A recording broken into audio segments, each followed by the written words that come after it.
Hi friends, my name is Nandita. I am from Andhra Pradesh.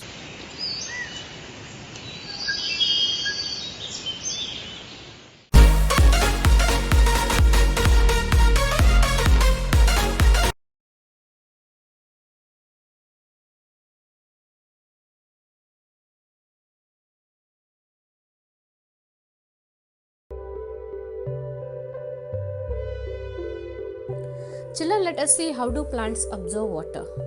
We know that the roots absorb most of the water that goes into the plant. Obviously, that is why we apply water to the soil and not to the leaves. The responsibility of absorption of water and minerals is more specifically the function of the root hairs are that are present in millions at the tips of the root. The root hairs are thin-walled cylinder extensions of the root epidermal cells that greatly increase the surface area of absorption. Water is absorbed along with mineral solutes by the root hairs purely by diffusion. Once water is absorbed by the root hairs, it can move deeper into root layers by two distinct pathways. One is apoplast pathway, second one is symplast pathway. The apoplast pathway is a system of adjacent cell walls that is continuous throughout the plant except at the Casparian trips of the endodermis in the roots. The apoplastic movement of water occurs exclusively through the intercellular spaces and the walls of the cells. Movement through the apoplast does not involve across the cell membrane. This movement is dependent on the gradient. The apoplast does not provide any barrier to water movement, and water movement is through mass flow. As water evaporates into the intercellular spaces or the atmosphere, tension develops in the continuation stream of water in the apoplast. Hence, mass flow of water occurs due to the adhesive and cohesive properties of water. Let us see the symplastic system. The symplastic system is a system of interconnected protoplast. Neighboring cells are connected through cytoplasmic strands that extend through plasmodesmata. During symplastic movement, the water travels through the cells. Their cytoplasm intercellular movement is through the plasmodesmata. Water has to enter the cell through the cell membrane, hence the movement is relatively slower. The movement is again down a potential gradient. Symplastic movement may be aided by cytoplasmic streaming. You may have observed cytoplasmic streaming in cells of the hydrilla leaf. The movement of chloroplast due to streaming is easily visible. Most of the water flows in the root occurs via the apoplast since the cortical cells are loosely packed.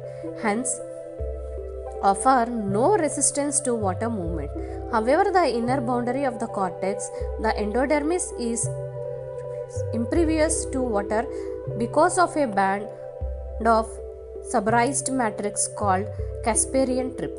Water molecules are unable to penetrate the layer, so they are directed to wall regions that are not suberized into the cells proper through the membrane.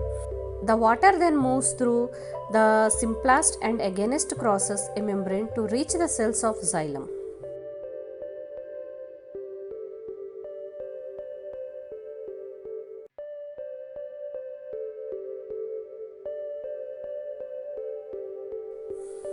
The movement of water through the root layers is ultimately symplastic in the endodermis. This is the only way water and other solutes can enter the vascular cylinder. Once inside the xylem, water is again free to move between the cells as well as through them. In younger roots, the water enters directly into the xylem vessels or tracheids. These are non-living conduits and so are part of the apoplast. The path of water and minerals ions into the vascular system is summarized in a figure.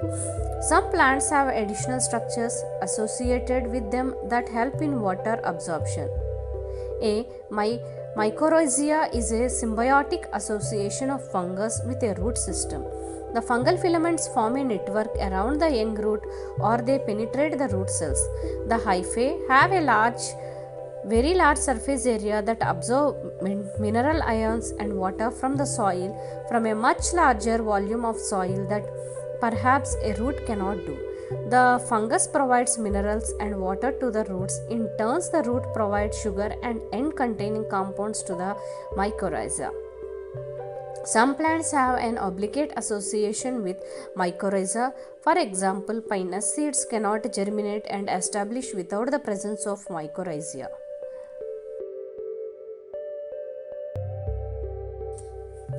Thank you.